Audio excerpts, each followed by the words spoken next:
Assalamualaikum warahmatullahi wabarakatuh. Yang terhormat Bapak Ronawan Juniat Moka selaku dosen pengampu dan teman-teman yang berbahagia. Di sini kami akan mempresentasikan tentang pengukuran dispersi. Sebelumnya, saya sebagai moderator pada presentasi kali ini akan memperkenalkan anggota kelompok kami. Yang pertama Adelia Handayani, yang kedua Alifa Nirwanas, dan yang terakhir saya sendiri Azatul Fauziah Latif. Langsung saja, yang pertama yaitu tentang pengertian dari pengukuran dispersi. Pengukuran dispersi atau biasa disebut juga deviasi atau penyimpangan merupakan ukuran atau tingkat penyebaran data yang diukur terhadap nilai rata-rata hitungnya atau distribusi data terhadap nilai rata-ratanya. Ukuran dispersi dapat pula dikatakan sebagai rata-rata tingkat penyimpangan dari hasil pengukuran atau observasi. Jadi pengukuran dispersi ini dapat dinyatakan sebagai variasi data terhadap nilai rata-ratanya. Semakin besar variasi nilai-nilai X terjadi fluktuasi antar data yang dipunyai, maka akan semakin kurang representatif rata-rata distribusinya atau rata-rata penyebarannya, dan sebaliknya akan berlaku semakin kecil variasi nilai-nilai X, maka akan semakin representatif rata-rata distribusinya atau rata-rata penyebarannya. Pengukuran dispersi ini dimaksudkan agar kita mendapatkan gambaran yang lebih jelas berdasarkan tingkat variasi atau deviasi data dari sekumpulan data yang dipunyai. Dengan mengetahui ukuran dispersi dari sekumpulan data yang dipunyai, tentunya kita akan sangat membantu dalam menafsirkan dan menginterpretasikan bagaimana keragaman data yang sebenarnya. Macam-macam pengukuran dispersi sendiri ada 5, yaitu pengukuran jarak atau range, yang kedua pengukuran deviasi rata-rata, yang ketiga pengukuran deviasi kuartil, yang keempat pengukuran varian dan deviasi standar atau simpangan baku, dan yang terakhir deviasi polar. Untuk selanjutnya yaitu macam-macam pengukuran dispersi. Yang pertama yaitu pengukuran jarak atau range. Pengukuran ini adalah pengukuran yang paling sederhana. Untuk rumusnya pengukuran jarak ini dibagi menjadi 2, yaitu pengukuran untuk data yang belum dikelompokkan dan pengukuran untuk data yang sudah dikelompokkan. Untuk data yang belum dikelompokkan, kita akan menggunakan R sama dengan X max dikurangi X min, di mana X max itu adalah data terbesar dan X min-nya adalah data terkecil. Kemudian untuk data yang sudah dikelompokkan dalam daftar distribusi frekuensi itu memakai rumus R sama dengan XK kurangi XI, di mana XK-nya itu nilai tengah kelas interval terakhir dan XI-nya nilai tengah kelas interval pertama. Untuk contoh soalnya, di sini kita mempunyai daftar distribusi frekuensi. Seperti contoh, kita mempunyai 5 interval kelas.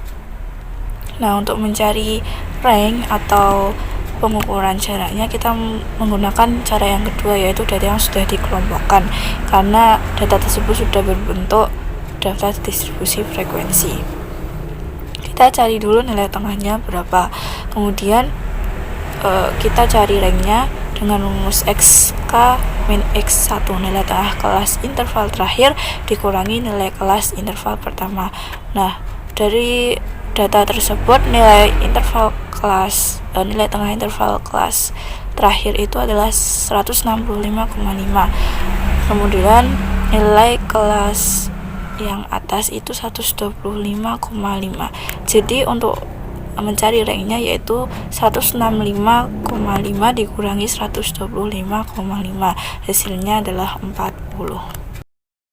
Di sini saya akan melanjutkan materi yang kedua, yaitu pengukuran deviasi rata-rata.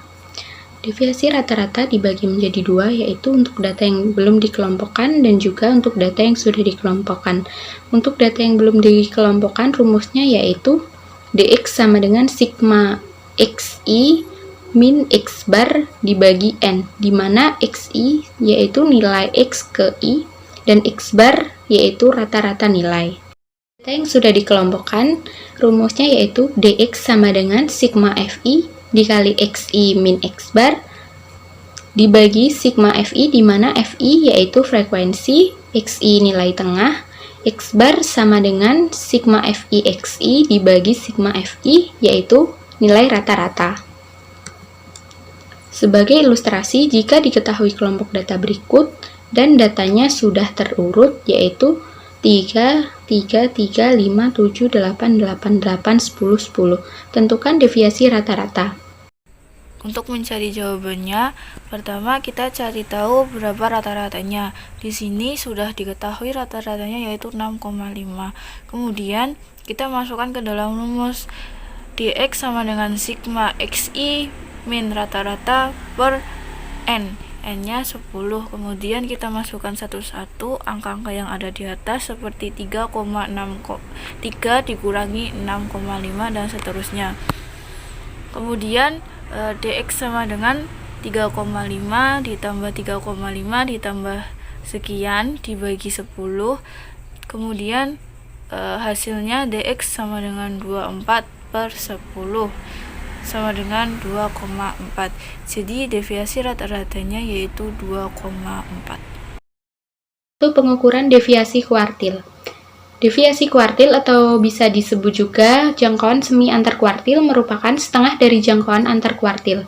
Istilah lain dari simpangan kuartil adalah deviasi kuartil atau rentang semi interkuartil. Simpangan kuartil dilambangkan dengan DK. Secara sistematis, rumus dari simpangan kuartil yaitu DK sama dengan 1/2 kurung K3 min K1 kurung tutup, di mana K1 sebagai nilai kuartil ke-1 dan K3 sebagai nilai kuartil ketiga. Untuk contoh soalnya, jika diketahui kelompok data berikut atau datanya itu sudah terurut 3, 3, 3, 5, 7, 8, 8, 8, 10, 10. Tentukan deviasi kuartil. Jawab, untuk menentukan nilai kuartil, terlebih dahulu sampel data harus diurutkan. Kebetulan pada contoh ini data sudah terurut, selanjutnya tentukan letak dari kuartil tersebut dengan rumus K1 sama dengan 1/4 dikali N plus 1, dan terakhir tentukan nilai kuartilnya. N sama dengan 10. Letak kuartil ke-1 sama dengan 1/4 dikali 10 plus 1 sama dengan 2,75 yang dibulatkan menjadi 3. Sehingga nilai kuartil ke-1 adalah data yang terletak pada urutan ketiga yaitu 3. Untuk letak kuartil ketiga yaitu sama dengan 3/4 dikali 10 plus 1 sama dengan 8,25 yang dibulatkan menjadi 8, sehingga nilai kuartil ketiga adalah data yang terletak pada urutan ke-8 yaitu 8. Deviasi kuartil sama dengan 1/2 dikali kuartil ketiga dikurang kuartil ke-1 yaitu sama dengan 1/2 dikali 8 dikurangi 3 sama dengan 5 dibagi 2 sama dengan 2,5. Jadi untuk jawabannya yaitu 2,5. Yang selanjutnya pengukuran varian dan deviasi standar. Varian dan deviasi standar simpangan baku adalah ukuran tingkat penyimpangan yang sering digunakan dalam analisis data. Kedua aspek ini saling terkait satu sama lain. Pasalnya, nilai standar deviasi dapat diperoleh dengan menghitung akar kuadrat dari nilai varian. Maka dari itu, jika salah satu nilai diketahui, nilai varian saja atau nilai deviasi standar saja dapat dihitung aspek yang lain, varian atau deviasi standar. Deviasi standar merupakan harga akar positif dari selisih data dengan nilai rata-rata yang dibagi oleh jumlah data untuk data yang belum dikelompokkan. Dengan formulasi sebagai berikut, S sama dengan akar sigma xi dikurangi x pangkat 2 per n-1, di mana S adalah deviasi standar, xi adalah nilai x ke i, x sama dengan rata-rata, n jumlah data. Untuk data dengan n yang relatif besar, katakanlah lebih besar dari 100, maka penyebut n-1 dapat diganti menjadi n dengan pertimbangan bahwa data dengan n yang besar, nilai n-1 dan n tidak jauh berbeda. Begitupun deviasi standar untuk data yang sudah dikelompokkan yang mempunyai rumus S sama dengan akar sigma fi dikali xi dikurangi x pangkat 2 per N-1, di mana FI sama dengan frekuensi. Lalu di situ ada contoh soalnya. Jika diketahui kelompok data berikut data sudah berurut 3, 3, 3, 5, 7, 8, 8, 8, 10, 10.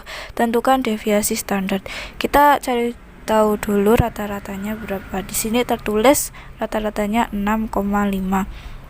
Kemudian kita masukkan ke dalam rumus S sama dengan akar sigma XI min X dikuadratkan dibagi N-1. N-nya 10 dikurangi 1 sama dengan 9. Kemudian angka-angka di atas kita masukkan menjadi XI. Jadi contohnya 3 dikurangi 6,5 dikuadratkan. Hasilnya 12,25. Setelah itu kita jumlahkan semuanya dibagi dengan 9. S sama dengan akar 70,5 dibagi 9 sama dengan akar 7,83. S sama dengan 2,80. Jadi deviasi standarnya yaitu 2,80. Selanjutnya adalah deviasi polar. Teori baru yang didapat sebagai dampak akibat adanya nilai rata-rata polar yang merupakan salah satu hasil pemikiran dari Andi Supangat untuk diajukan sebagai salah satu model formula baru dalam menentukan keputusan data. Dalam deviasi polar, perhitungan tingkat penyimpangan datanya, baik data yang belum dikelompokkan maupun yang sudah dikelompokkan, bergantung pada nilai rata-rata polarnya yang mempunyai rumus PA sama dengan DA ditambah DR ditambah DB per 3 untuk yang belum dikelompokkan, dan PA sama dengan MR sigma FITI per P dikali sigma FI untuk yang sudah dikelompokkan. Untuk keterangannya, MR adalah middle range, nilai ujung atas kelas interval terakhir dikurangi nilai ujung bawah kelas interval pertama kemudian dibagi 2. MR sama dengan NB dikurangi NA per 2. Sigma FI TI merupakan jumlah frekuensi X titik interval, jumlah ujung bawah kelas dan ujung atas kelas dibagi jumlah kelas. P sama dengan panjang kelas, dan sigma FI merupakan jumlah data. Untuk perhitungan nilai deviasi polar dapat dilakukan dengan rumus. Yang pertama itu adalah untuk data yang sudah dikelompokkan. Yang pertama jumlah kelas ganjil, DP sama dengan DA dikurangi PA per 3 ditambah DR dikurangi PA per 3 ditambah DB dikurangi PA per 3, di mana DATB data awal, data tengah, dan data akhir. PA sama dengan rata-rata polar. Untuk data yang belum dikelompokkan atau yang jumlah data genap, yaitu DP sama dengan DA dikurangi PA per 3 ditambah DT1 dikurangi DT2 per 2 dikurangi PA ditambah DP dikurangi PA dibagi 3, yang dimana DA dan B data awal dan data akhir, DT1 dan DT2 dua data tengah, dan PA sama dengan rata-rata polarnya. Untuk data yang dikelompokkan jumlah data ganjil, yaitu DP sama dengan FTA dikurangi PA ditambah FTT dikurangi PA ditambah FTB dikurangi PA per sigma FA plus FT plus FB, di mana DP sama dengan deviasi polar, PA rata-rata polar, FATB frekuensi kelas pertama, tengah, dan terakhir, FTATB frekuensi kelas interval X titik interval pertama, tengah, dan terakhir.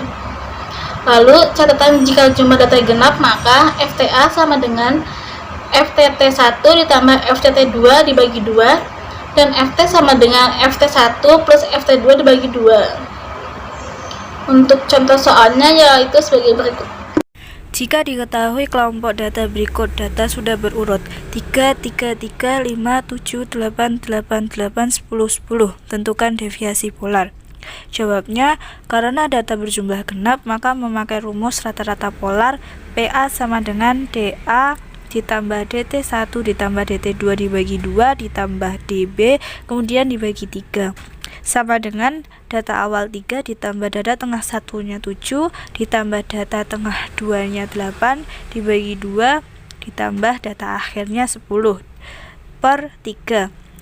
3 ditambah 7 tambah 8 dibagi 2, 7,5 ditambah 10 per 3 sama dengan 20,5 dibagi 3 sama dengan 6,8. Jadi rata-rata polarnya 6,8. Setelah itu kita baru mencari deviasi polar dengan rumus dA min PA bagi 3 ditambah dt1 dikurangi dt2 dibagi 2 dikurangi PA bagi 3 ditambah DB dikurangi PA bagi 3 sama dengan kita masukkan angka-angkanya ke dalam rumus. Jadi 3 kurangi 6,8 dibagi 3 ditambah 7,5 kurangi 6,8 dibagi 3 ditambah 10 dikurangi 6,8 dibagi 3 sama dengan 3,8 dibagi 3 ditambah 0,7 dibagi 3 ditambah 3,2 dibagi 3 sama dengan 1,3 ditambah 0,2 ditambah 1,1 sama dengan 2,6. Jadi deviasi polarnya kita temukan 2,6. Sekian presentasi yang bisa kami sampaikan. Kurang lebihnya mohon maaf. Wassalamualaikum warahmatullahi wabarakatuh.